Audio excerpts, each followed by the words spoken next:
والله يقبض ويبسط وإليه ترجع أشقرنه بلا إخوة يبرد جا سيري أم معادلة ما ترسن خواهي يورا سركوتنك اللوودي ما ترسن جيان ومردن بدس ما ترسن فرزي قتالك جيب كان ما ترسن سركوتن للآن خواهي پروردگار ويقر شايستي سركوتنك ما ترسن ببخشن چونك خواهي يورا بقرز لسر خوي حسابك خوك أي بخشن تو هاتو يليك ما وسمن $1000 فيه زكاتي خو من رحمة الله بيجينا فقير ومستحقان هيك أما دائما بكر خانو بو زندانيا بو شهيدا بو مال فقيرة بو درمانا بو كر خانو يشك بينا دري بو عمليات يجي تر بو بيداويستي محتاجة دائما بهي تلبيك بكمبيوترك بجهازك هندسي ببليتي يشك سفرك دائما بكتابك چاپ كره دائما بيچ كوبي كره هر چی شتي كلاماني بردس من هاگر خوي ګور اللي ما قبول بدس وري يجرينو هر دس يشكسر يجينو بخلك كجاري هر بالتليفون المباشر ما يجينا بمن بيجينا بفلانكس ليلات ورقلي اي شي جينته بشويني تري خوي قرزك بتشدا قرزك بخواي جورا خص دستي منه من جانا بيچي چيتر لتو او كسبنا اناسي بلام يكسر جيشتو بو بيوجنا بو دعما بو فقير بو خاني كدرماني بيوست جيشت بو بلام تو قرزكت بخواي پروردگار داو تو خير وصدقت كرو چاوري وجني وري گريتو چونك لو افرت ورناجي لتو تازو اي صرفيك بلام خواي پروردگار بو داناوي اضعافا مضاعفه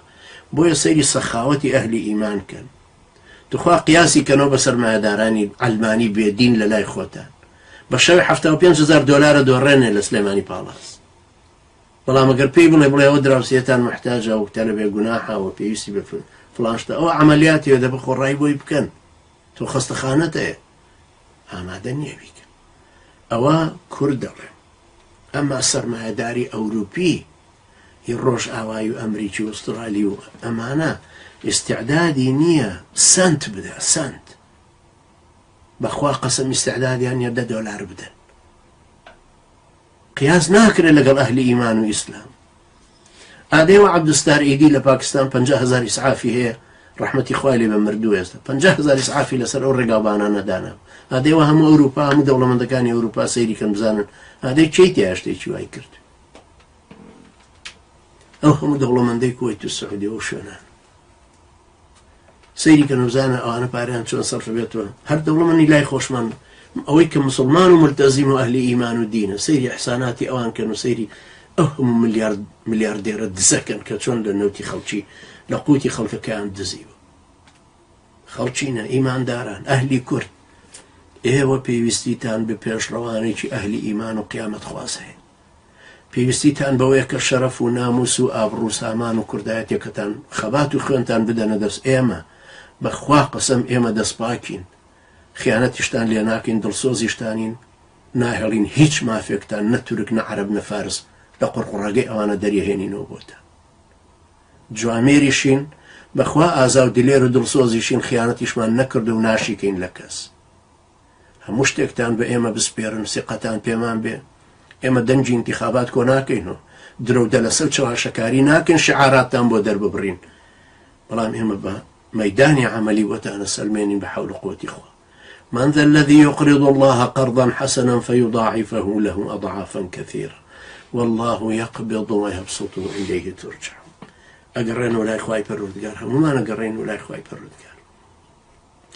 خواهي الرسول دنيا وقيامة مانك خواهي خواهي بلطفي خود سركوتن مان پی ببخش خواهي إيمان دار مانك بهز مانك برچاو روشن مانك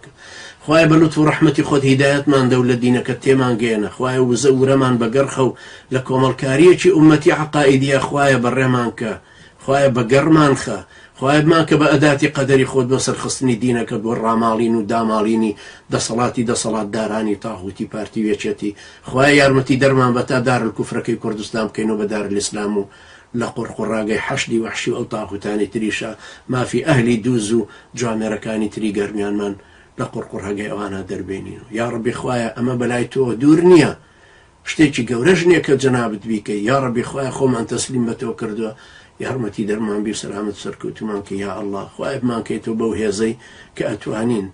دينكي توش بباريزين بيامي توش بقينين ما في أو رشور دابين بكين. أقول قولي هذا واستغفر الله لي ولكم، وجزاكم الله خيرا، والسلام عليكم ورحمة الله وبركاته.